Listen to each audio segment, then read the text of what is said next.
Assalamualaikum warahmatullahi wabarakatuh.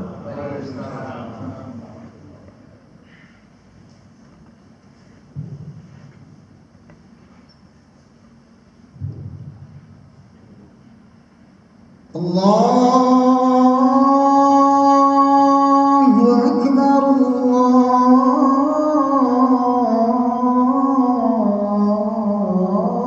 Akbar, Allahu Akbar, Allahu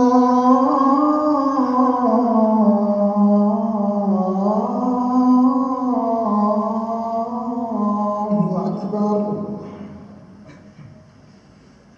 Asyhadu an la ilaha illallah.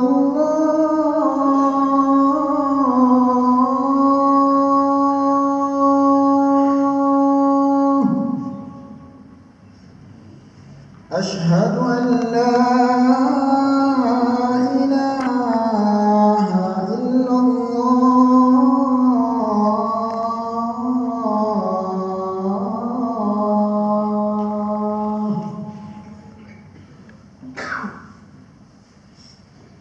Asyhadu anna Muhammadar Rasulullah.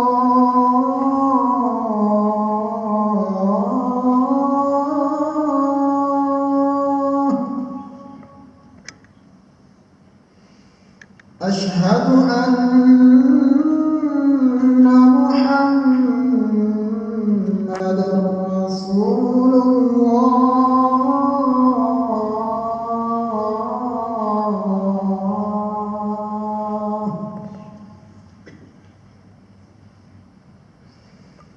Hayya 'alas salah.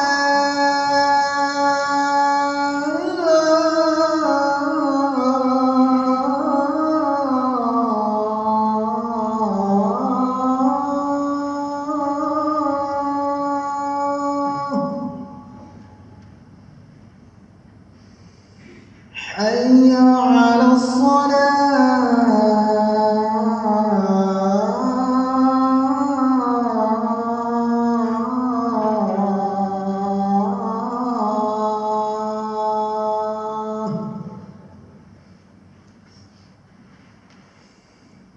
Hayya 'alal falah.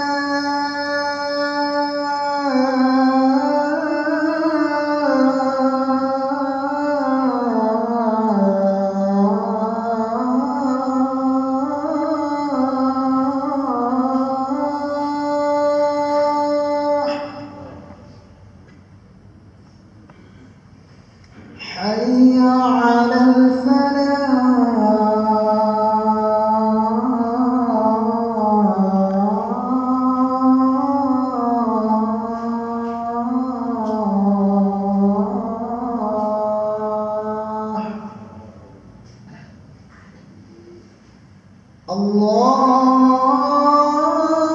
Allahu Akbar,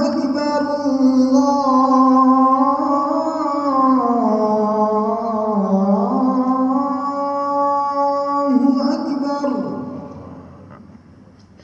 La ilaha illallah.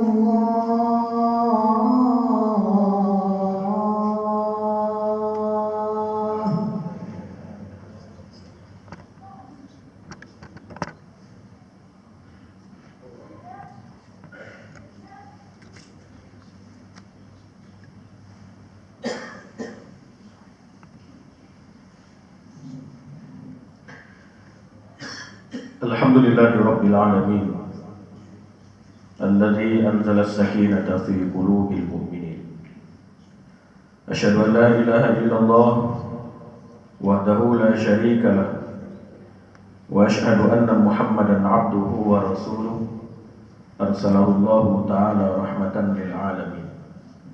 Allahumma salli wa sallim wa barik ala nabiyyina Muhammadin wa ala alihi wa ashabihi wa man da'a bi da'watihi wa tamassaka bi sunnatihi ومن تبعهم بإحسان إلى يوم الدين أما بعد فيا أيها الحاضرون أوصيكم وإياي نفسي بتقوى الله فقد فاز المتقون قال الله تعالى في القرآن الكريم أعوذ بالله من الشيطان الرجيم بسم الله الرحمن الرحيم يا أيها الذين آمنوا اتقوا الله حق تقاته ولا تموتن إلا وأنتم مسلمون وقال تعالى في آية أخرى وتزودوا فإن خير الزاد التقوى وقال عز وجل في آية أخرى إن أكرمكم عند الله أتقاكم صدق الله العظيم. Hadirin sidang jamaah salat Jumat rahimakumullah. Alhamdulillah, segenap puji syukur kita haturkan kehadiran Allah Subhanahu wa taala atas segenap limpahan rahmat karunia yang Allah berikan kepada kita semua. Nikmat kehidupan, nikmat usia, nikmat keluarga, nikmat yang lain yang telah Allah berikan kepada kita. Mudah-mudahan dengan senantiasa kita mentafakuri segala nikmat itu, semakin pula mendekatkan diri kita kepada Allah Subhanahu wa taala dengan semakin membaiknya ibadah dan amal soleh kita. Salawat dan salam semoga senantiasa terlimpahkan buat Rasulullah Muhammad SAW, buat para keluarga, para sahabat dan orang-orang yang mentaati ajaran beliau bawa hingga akhir zaman kelak. Selanjutnya melalui mimbar ini khatib berwasiat terkhusus buat diri khatib sendiri dan bagi kita semua.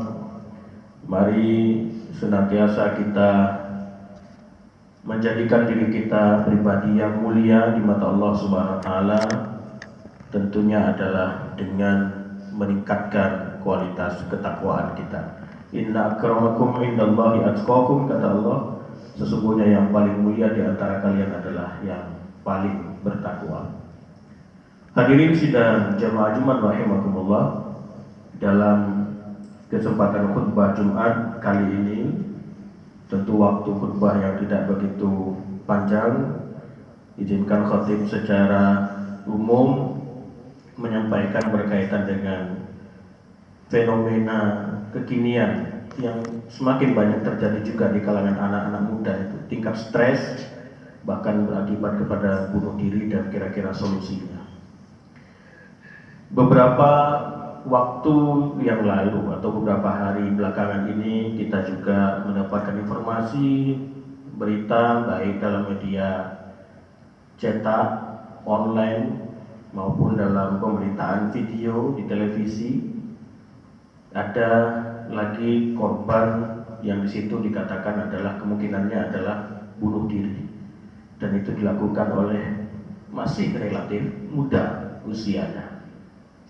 Dan kalau kita melihat lagi informasi-informasi berkaitan dengan tingkat mungkin stres atau mungkin angka bunuh diri di kalangan terutama anak-anak muda itu ternyata juga lumayan banyak.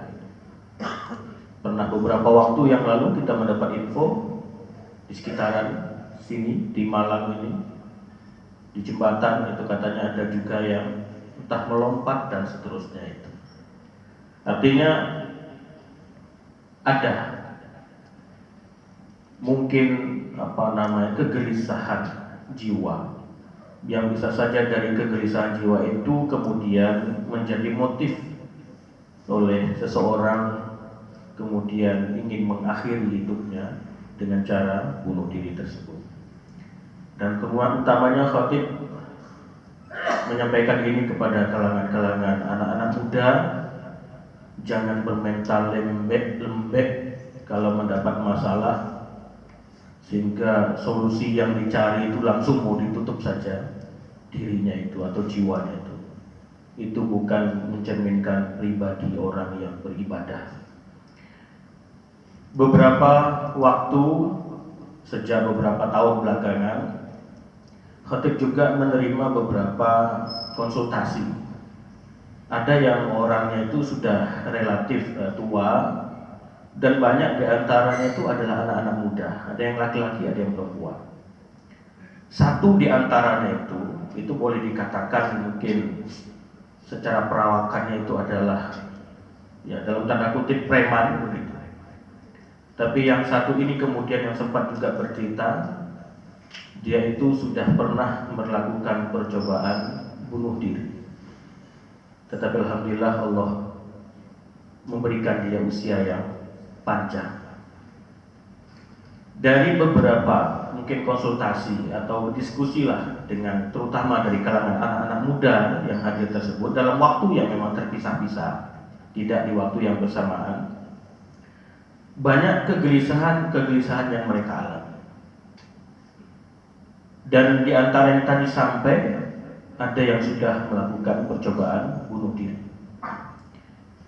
Di antara poin-poin yang mungkin bisa khatib simpulkan dari diskusi atau konsultasi dengan anak-anak muda tersebut, sehingga kadang-kadang mengalami kegelisahan jiwa, stres, ada keinginan untuk melakukan bunuh diri itu, di antara satu adalah ketika khatib bertanya, misalnya kepada yang tadi sudah hampir melakukan percobaan bunuh diri itu, ketika khatib bertanya, "Gimana sholatmu?"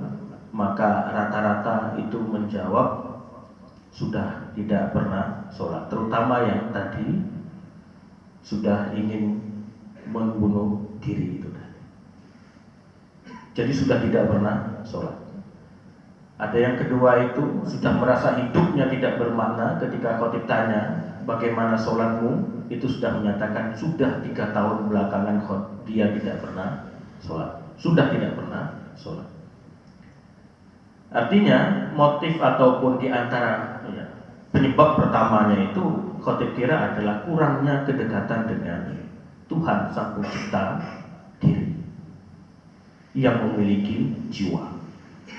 Ketika seseorang semakin tidak dekat dengan Tuhannya, maka semakin sulit pula dia akan mendapatkan solusi atas masalah hidup yang dia alami. Tidak ada satupun orang yang bisa terbebas dari masalah hidup, tidak ada satupun, bahkan Nabi sekalipun. Bahkan kalau kita mendengar sejarah atau membaca sejarah terkait dengan ujian-ujian yang dialami oleh para nabi, itu sungguh luar biasa ujian yang mereka alami. Tetapi karena kedekatannya dengan Tuhan, tidak ada kegelisahan jiwa yang sedemikian rupa, apatah lagi kemudian itu menjadi pemicu untuk melakukan tindakan yang tidak tepat tersebut. Ketika seseorang jauh sekali lagi dengan Tuhannya, maka dia akan semakin sulit untuk mendapatkan jalan keluar atas masalah-masalah atau ujian-ujian kehidupan. Wa may yattaqillaha yaj'al lahu makhraja. Allah itu sudah memberikan jaminan orang yang bertakwa kepadanya, maka Allah akan memberikan solusi atas segala masalah yang dia hadapi. Allah telah memberikan jaminan.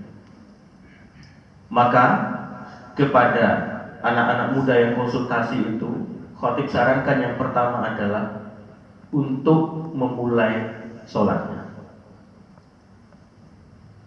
Alhamdulillah, ini khatib bercerita tentang pengalaman itu. Sekitaran bulan Mei yang lalu, itu khatib ketemu lagi atau diajak ngobrol lagi oleh anak muda yang sempat melakukan percobaan bunuh diri itu. Dan dia menyampaikan kepada khatib, sejak bulan Ramadan yang kemarin itu, full 1 bulan atau di bulan Ramadan itu dia sudah memulai untuk sholat berjamaah 5 waktu di masjid. Bahkan dia juga menjadi muazzin di masjidnya tersebut.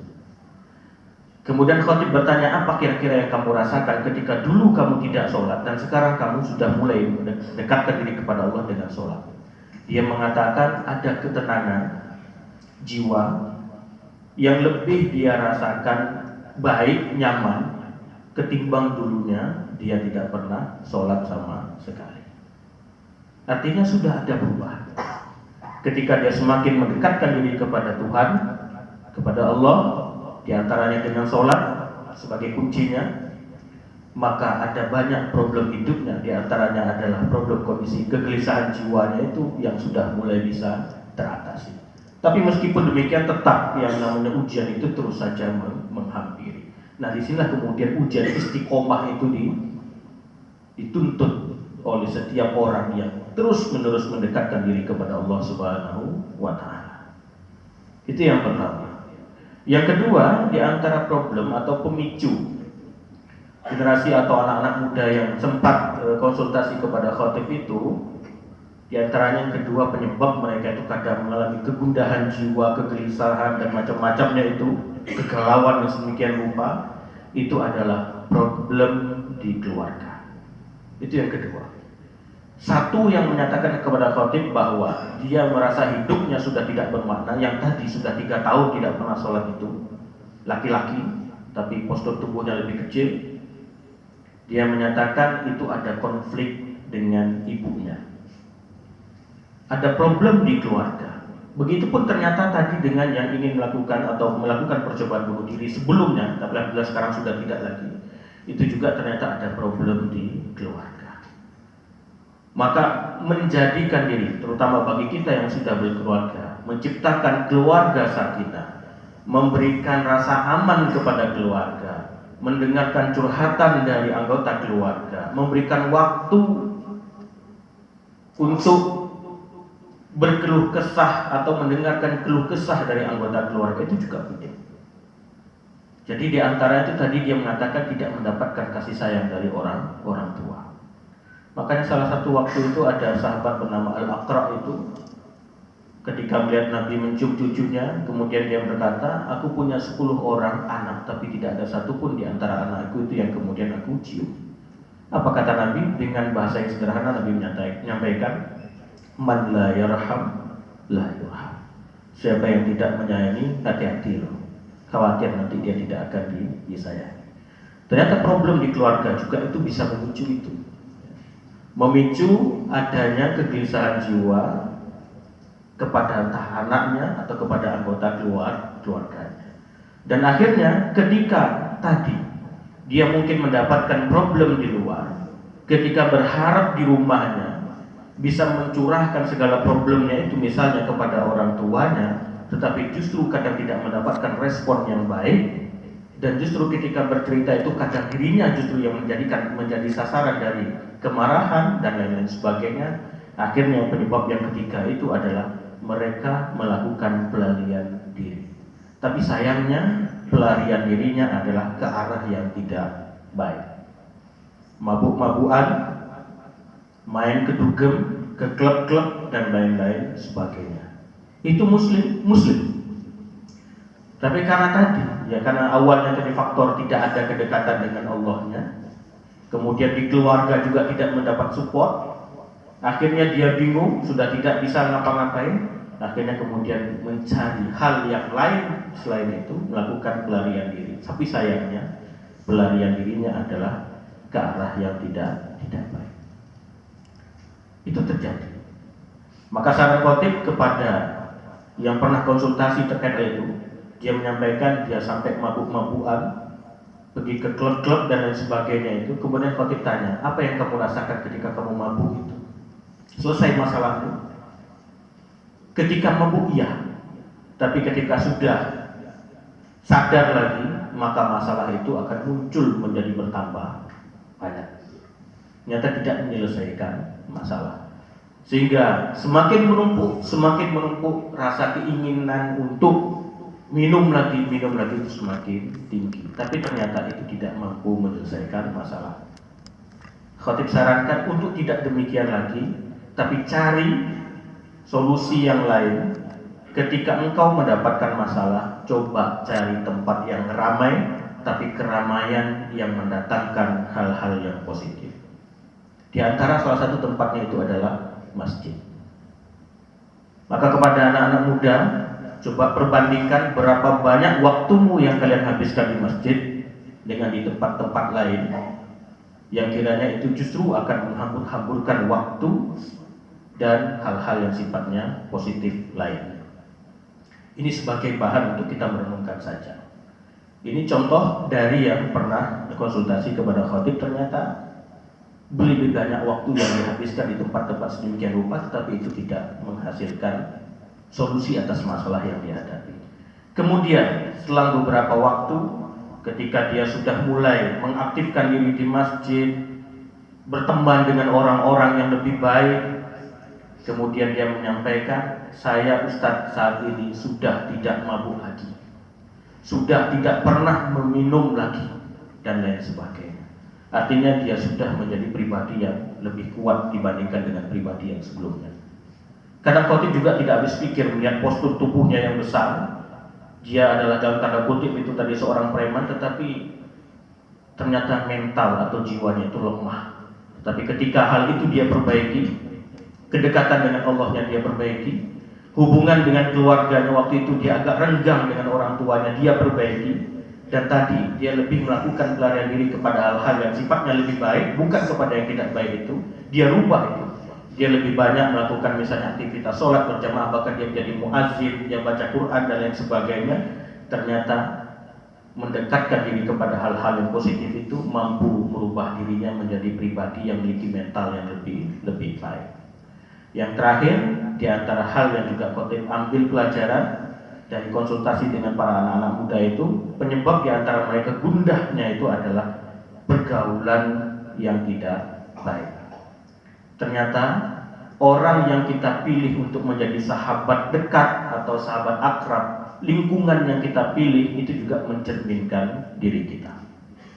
Ketika kita mencari lingkungan-lingkungan orang-orang yang tidak baik, maka itulah cerminan dari diri kita. Tetapi ketika kita kemudian bergaul dengan mereka yang baik, mereka yang beramal soleh, mereka yang kuat dalam ibadahnya, maka itu juga akan menjadikan diri kita menjadi pribadi yang sedemikian rupa. Maka yang tadi ini diantaranya ada penyebab mereka itu gundah, gelisah dan lain sebagainya. Itu adalah karena pergaulan yang tidak baik, dan lebih-lebih adalah karena pergaulan bebas antara laki-laki dan perempuan. Sehingga setelah terjadi hal demikian, ada satu yang bingung karena mohon maaf hamil, kemudian si laki-laki tidak bertanggung jawab, akhirnya kadang pikiran itu sudah berpikir hal-hal yang tidak diinginkan itu tadi. Pergaulan, tolong jaga pergaulan. Innama bu'istu liutammima makarimal akhlak, kata Nabi, sesungguhnya aku diutus tidak lain adalah untuk menyempurnakan akhlak yang mulia. Secara ritualnya sholat mungkin dilakukan, tetapi kalau sholat itu tidak mampu mencegah dari perbuatan yang keji dan mungkar, berarti perbaiki dulu sholatnya. Jangan-jangan sholatnya itu hanya sekedar gerakan dan bacaan asal-asalan, tapi tidak dengan hati. Ketika orang itu sudah baik, ritual sholatnya itu, ibadahnya itu, maka pastilah pula nanti insya Allah akhlaknya itu akan menjadi cerminan dari ibadah yang baik itu pula. Maka di antara hal yang kita rasakan saat ini yang tidak baik itu adalah memang akhlak yang sudah sekian jauhnya dari kata-kata yang akhlak karimah, akhlak yang mulia. Maka mari, terutama pada generasi-generasi muda, kita bangun diri kita, keluarga kita, negara ini dengan akhlak yang mulia, dengan akhlak yang baik. Pergaulan tolong dijaga dengan baik, jangan sembarangan, karena pergaulan jika tadi tidak dibatasi dan menjadi bablas, itu bisa memicu problem-problem yang lain pula. Mudah-mudahan ada manfaatnya. Barakallahu li wa lakum fil Qur'anil azim wa nafa'ani wa iyyakum bima fihi minal ayati wa dzikril hakim.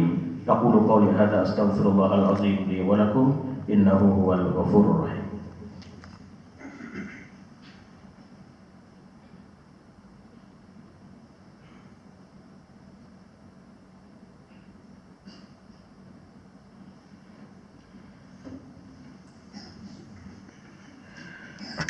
Alhamdulillah, asyhadu an la ilaha illallah wa asyhadu anna Muhammadar Rasulullah.